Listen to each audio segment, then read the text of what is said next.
As the world shuts down amid this terrifying pandemic, it's hard to know what to do, or just simply how to be.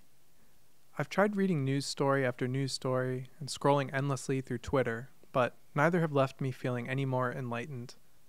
The only thing that's proven helpful thus far is actually a 73-year-old novel that's been on my reading list for several years now. I'm talking about Albert Camus' The Plague. Although written during World War II and intended as an allegory for the Nazi occupation of France, this classic novel feels immediately relevant. A disease that spreads from animals to humans wreaks havoc on an unprepared population, one that is too wrapped up in itself and its economic dealings to take the threat seriously at first. Meanwhile, self-interested politicians delay making important decisions. Eventually, when denial no longer works, there are quarantines, supply shortages, fake remedies, issues with masks, and, of course, mounting deaths. If not for the fact that the plague only ravishes a single town instead of the entire world, it would seem almost perfectly prescient. Nevertheless, the novel resonates in other ways, such as with its theme of exile and isolation. Camus actually introduces it even before the plague arrives, as a comment on modern life in general. The quarantines then only make this sense of isolation more acute, something that no doubt feels familiar and will only sink in further once we are fully bored with streaming movies and video chats. Ultimately, as the novel unfolds, Camus shows us that it's possible to break out of this depression, even in a moment of crisis, by depicting a kind of active resistance to the plague that fosters solidarity and compassion, with a focus on saving lives.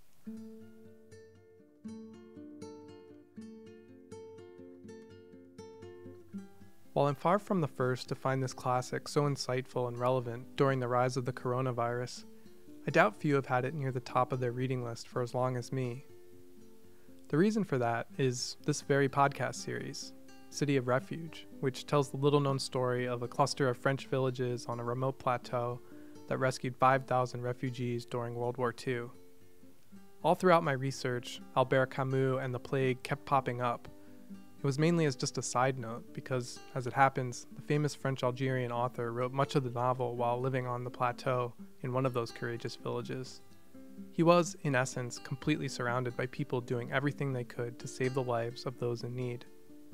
I was never quite sure how or whether to mention this interesting fact in my series, but now I'm glad I didn't, because it is fully deserving of its own episode.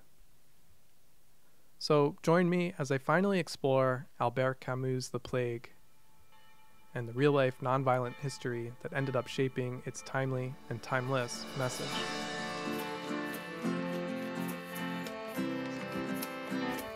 From Waging Nonviolence, I'm your host, Brian Farrell, and this is City of Refuge.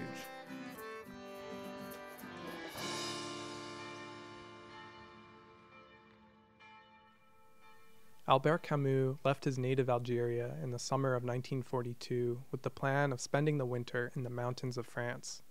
He had contracted tuberculosis in both of his lungs, and his doctor prescribed the fresh air as part of his treatment. Camus' wife, Francine, knew of the perfect place, a quiet, sparsely populated plateau in south-central France where she had often vacationed as a child. Once they were settled into a boarding house, only 2 miles from the village of Le Chambon, the center of the plateau's nonviolent resistance, Camus and his wife enjoyed the rest of their summer together. Then, in the fall, Francine returned to her teaching position in Algeria. Camus soon decided to join her, as the war was worsening and getting home seemed like a good idea. But just as he had made plans to hop a steamer back to Algeria, the Allies invaded North Africa. Grey dawn off the French North African port of Oran brings United Nations the best news yet.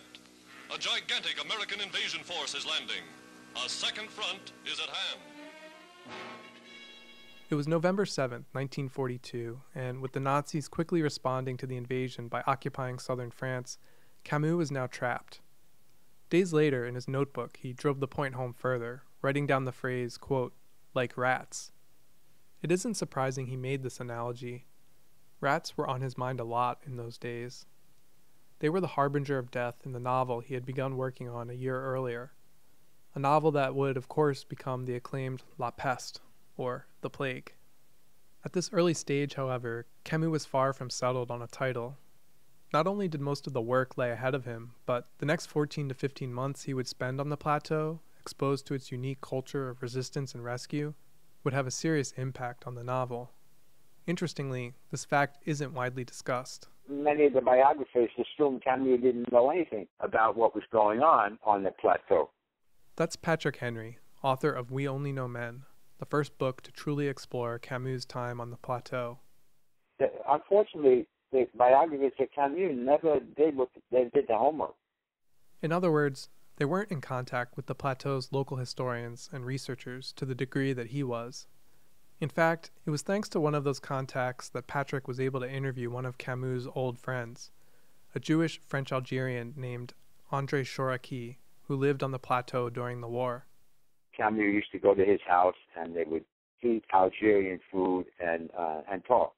He was a specialist on the Bible, and he talked to Camus about the plague and the significance of the plague in the Hebrew Bible. Importantly, André Chouraqui did clandestine work for the Jewish relief organization known as OZE. This was the same organization, as you might recall from earlier episodes, that Jewish rescuer Madeleine Dreyfus worked with. In fact, after she was arrested, it was Chouraqui who took over her duties of bringing refugee children to the plateau and hiding them. Knowing this, of course, made Patrick wonder how much Camus knew about the rescue operation being conducted on the plateau. André Chouraqui, he wrote in somebody, of course, Camus knew everything that was going on. In fact, it would have been hard for him to miss. There were actually Jews living in the same boarding house where Camus was living. Given how ubiquitous the rescue operation was on the plateau by this point, the next obvious question was whether or not Camus knew André Trocmé, the plateau's charismatic pastor who lived in Le Chambon and was one of the driving forces behind the rescue effort. Chouraqui said, Albert Camus had always known about the resistance that Pastor Stace and Trocmé conducted in the Chambon, but I don't know if he knew André Trocmé personally. Nellie Hewitt, André Trocmé's daughter, pretty much confirmed this when I spoke to her. Your parents probably didn't run into Camus, but... No, but they knew of Chouraqui. Chouraqui knew of my parents and so forth and so on, She also mentioned Pierre Fayol, the Jewish leader of the plateau's armed resistance. They all were friends, those guys. Fayol visited with my dad. Chouraqui visited with my dad, but they had an inner group there of which my dad was not a part. They just knew about each other. And they respected my dad's work. Patrick did some more digging and found that Fayol mentioned Camus in his memoir several times. I look at his writings. He talks about Camus. They listened to the BBC together.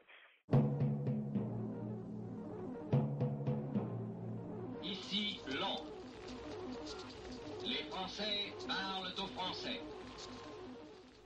This meant that Camus was plugged into all aspects of resistance on the plateau. That said, it's important to note that resistance armies didn't start popping up in France until around the time Camus arrived on the plateau, about midway through the war. The nonviolent resistance in Le Chambon and the surrounding area, on the other hand, had been going on for a couple of years already. Nevertheless, Fayol was respectful of its mission. On the plateau, there was very little killing going on. Trocmé and Fayol were working together because they knew that if they attacked the Germans, they would bomb the place or kill people, and the whole rescue mission would be destroyed. So there wasn't a great question of violence on the plateau. Realizing that Camus was apprised of these goings-on, Patrick began to see the plague in a new light. Once I got that, then to me it was like a key to the novel. Let me read the novel now with everything I know about the Chambon and see what connections I can make. For starters, at just the surface level, there was the obvious allegory to the occupation. In France, Germans were considered like a plague, la peste brune, the brown plague, the brown shirt, the Nazis.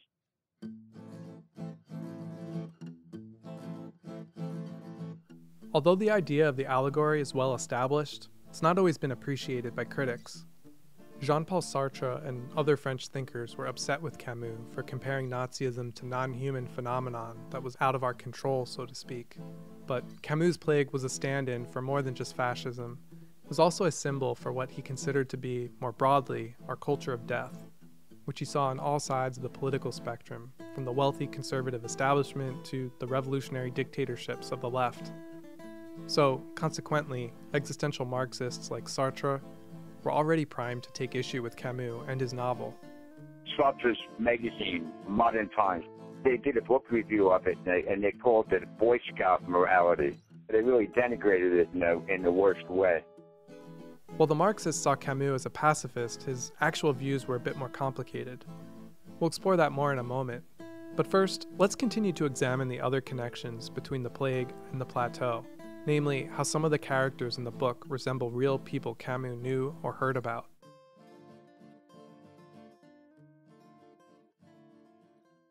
Look at that guy, Grand, the hero in the novel. That's the guy who's living right next to Camus.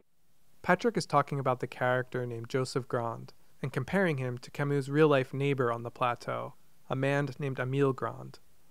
We know about this connection thanks to a scene in the 1989 documentary Weapons of the Spirit, where director Pierre Sauvage interviews Émile Grand in front of the boarding house where Camus lived.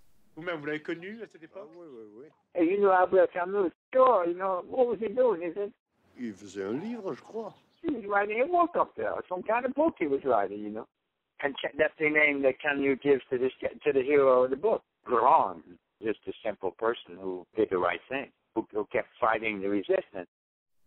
Just to be clear, the fictional Grand, a sort of secondary character, isn't exactly the hero of the novel. Camus didn't find that concept appealing, so he has his narrator say that if there were a hero, it would be Grand because he's just an ordinary man who did the right thing without thinking about it or seeking recognition. Whether the real-life Grand had those qualities is unclear, but it wouldn't be surprising, as they perfectly describe all who helped rescue and shelter refugees on the plateau during the war. Perhaps you'll recall the words of André Trocmé's wife, Magda, on this point. None of us thought that we were heroes. We were just people trying to do our best. In The Plague, resistance is depicted through what are called sanitary squads, a sort of civilian-based defense against the death-dealing pathogen. Notably, they are created and organized by a rather idiosyncratic pacifist character named Jean Theroux, who shares a few commonalities with Camus himself, aside from the rhyming last name. Camus was against killing. Camus waged war against the death penalty in France. His father saw an execution, and he came home and vomited. Camus heard the story about his father, and he tells it in this way. More specifically, it's the character of Theroux who tells it. Only, instead of Theroux's father witnessing the execution, his father is actually the prosecutor demanding the death penalty. Theroux explains that he saw his father's state-sanctioned bloodlust and decided to run away. At first, he joins various leftist struggles against oppression. Eventually, though, he comes to the realization that because these struggles sometimes involved killing to achieve their means, he was fighting against an unjust system without bringing a just one into existence. As a result, Theroux exclaims, quote, "I had the plague already, long before I came to this town." In short, he's noting Camus' broader use of the plague as a metaphor for humanity's self-destructive qualities. As Camus saw it, there's only one thing you can do with this knowledge. Become what he called a rebel, or someone who stands up for life and solidarity. In the novel, Theroux explains his philosophy by saying, quote, "There are pestilences and there are victims, and it's up to us, so far as possible, not to join forces with the pestilences." Theroux is this ideal, total, nonviolent person. At one point in the novel, he lays out his basic formulation of pacifism, saying, "I decided to reject everything which directly or indirectly, for good reasons or bad, kills. I definitely refuse to kill." It's such a perfectly stated position. And yet, at the same time, Camus was not an absolute pacifist. For all the nonviolence imagery in the novel, Camus saw violence as both unavoidable and unjustifiable. In fact, here's what he said while writing to a friend nearly a decade after the war. I studied the theory of nonviolence, and I'm not far from concluding that it represents a truth worthy of being taught by example. But to do so, one would need a greatness that I don't have. So I'm assuming that Camus is saying, yes, nonviolence is fine, but I don't have it. However, he does let his character Theroux have it. Theroux has the greatness, and it links to Trocmé, who believes that one must resist violence, but only with the weapons of the spirit. Nevertheless, Theroux has key differences with André Trocmé, namely religion. Theroux says he wants to become a saint without God. André Trocmé, being a Protestant minister, was absolutely a man of God. Importantly, though, his wife Magda was not religious, and therefore, in many ways, embodied this idea of a secular saint. Here's what her daughter Nellie told me. And mother always said that she really didn't believe in God, the God that was usually a he and was, the head of the world and solving all the problems. But she had everything else that made out of her a Christian. All the qualities, all the generosity. So, if Theroux was a match for anyone on the plateau at that time, it was almost certainly Magda Trocmé. That said, as I mentioned earlier, the Theroux character is closer to Camus himself than any other real person. According to the acclaimed theologian and writer Thomas Merton, Camus had a hard time accepting nonviolence because of how much he associated it with Christianity, which he largely rejected and saw as pushing a kind of self-interested, do-nothing type of nonviolence. This is unfortunate, Merton argues, because it led Camus to overlook authentic nonviolence, which in many ways mirrors the kind of active resistance he clearly admired. Ultimately, in Merton's assessment, Camus didn't like to offer precise doctrines or absolute formulas. He was quite reasonably, like any woke activist today, not wanting to preach or prescribe from a position of privilege. So, according to Merton, at the risk of seeming inconclusive, Camus does not prescribe a method or tactic. Nevertheless, it's not hard to read between the lines of The Plague and see what kind of resistance Camus is getting at. Camus was recognizing the nonviolent struggle for saving human lives, stopping people from getting infected.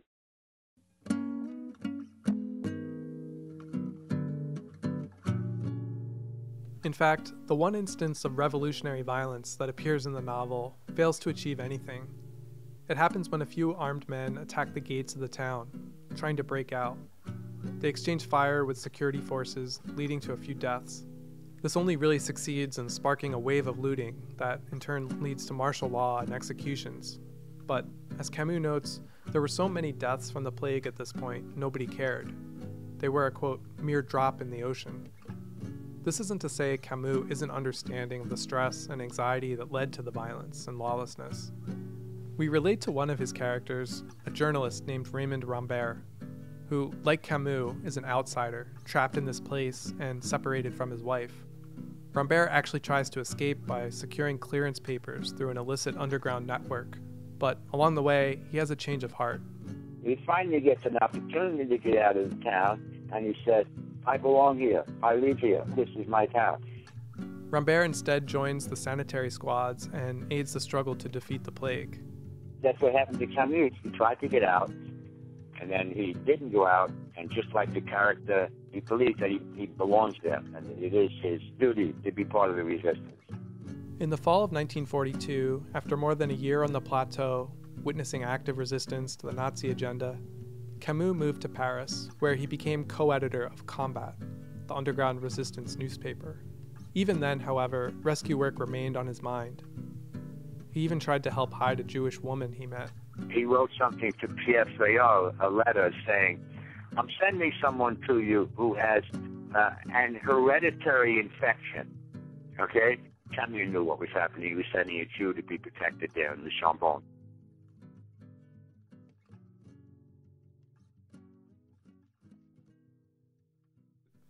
There's one last character in The Plague worth exploring, and he's probably the most important, as he's also the novel's narrator. His name is Bernard Rieux, and he is the town's doctor. He is in many ways a different side of the same coin as Theroux. What Theroux says, he wants to become a saint without God. Rieux says he just wants to be a man. Theroux then responds to this exclamation by saying, yes, we're after the same thing, but I'm less ambitious. It's a rather telling bit of self-deprecating humor through which Camus is letting us know that Theroux's pursuit of secular sainthood and Rieux's pursuit of being a decent person are basically the same thing. However, if there's a difference in the labels, it could be argued that by the end of the novel, it is Theroux who becomes a man and Dr. Rieux who becomes a saint without God. Whereas Theroux gets out of his head a bit and starts living not as an outsider but in solidarity with his fellow citizens, Dr. Rieux is tested and never comes up short. He just continues to cure the sick and relieve human suffering. Notably, he is a healer, a term that Theroux seems to equate with the saints. Most importantly, though, both characters have no desire to prove anything. And this is the quality that ties them back to the real-life people of the plateau. Weapons of the Spirit director Pierre Sauvage underscored this connection in his film. In words that could have been written about the people he would encounter during his walks, Camus has his narrator say this: "For those of our townspeople who were then risking their lives, the decision they had to make was simply whether or not they were in the midst of a plague, and whether or not it was necessary to struggle against it. The essential thing was to save the largest number of people from dying. The only way to do this was to fight the plague. There was nothing admirable about this attitude. It was merely logical."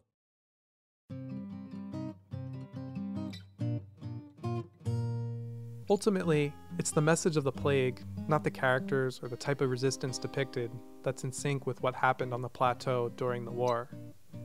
When accepting the Nobel Prize for Literature in 1957, a decade after the plague came out, Camus essentially summed up that message, saying he wanted people to, quote, fashion an art of living in times of catastrophe, to be reborn by fighting openly against the death instinct at work in our society.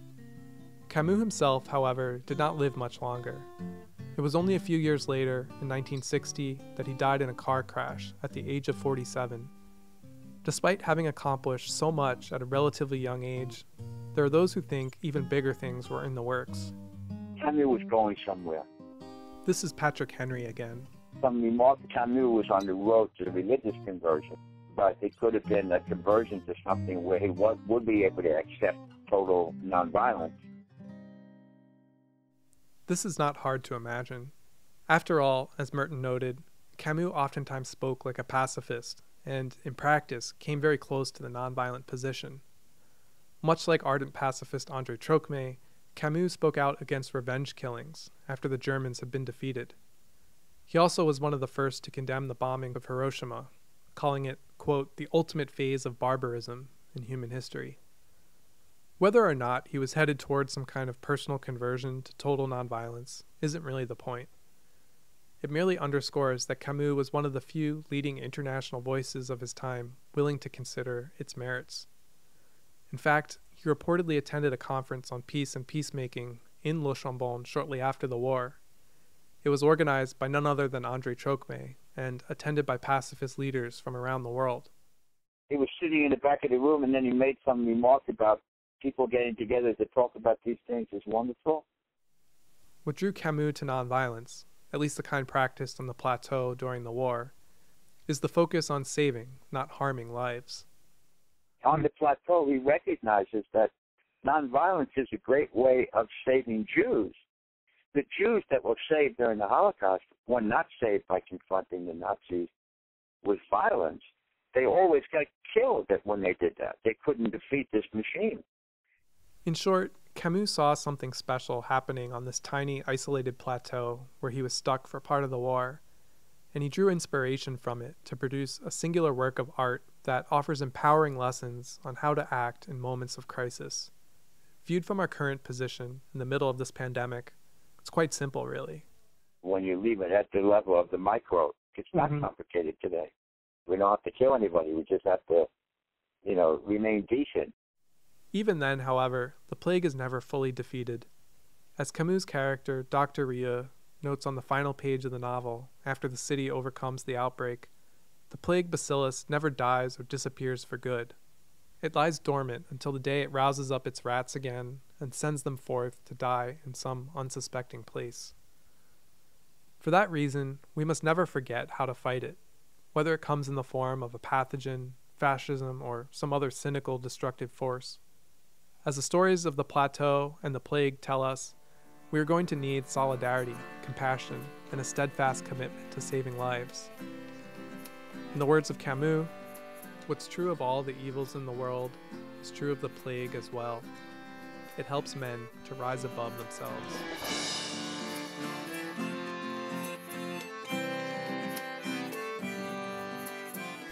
City of Refuge is written, edited, and produced by me, Brian Farrell. Magda Trocmé was performed by Ava Eisenson. Our theme music and other original songs are by Will Travers. Special thanks to Pierre Sauvage for the clips from his 1989 film, Weapons of the Spirit. I'd like to also extend a belated thank you to the French historians on the plateau whose work has informed this series, namely Gérard Boulogne and Annick Flaude. For more information on City of Refuge, please visit wagingnonviolence.org.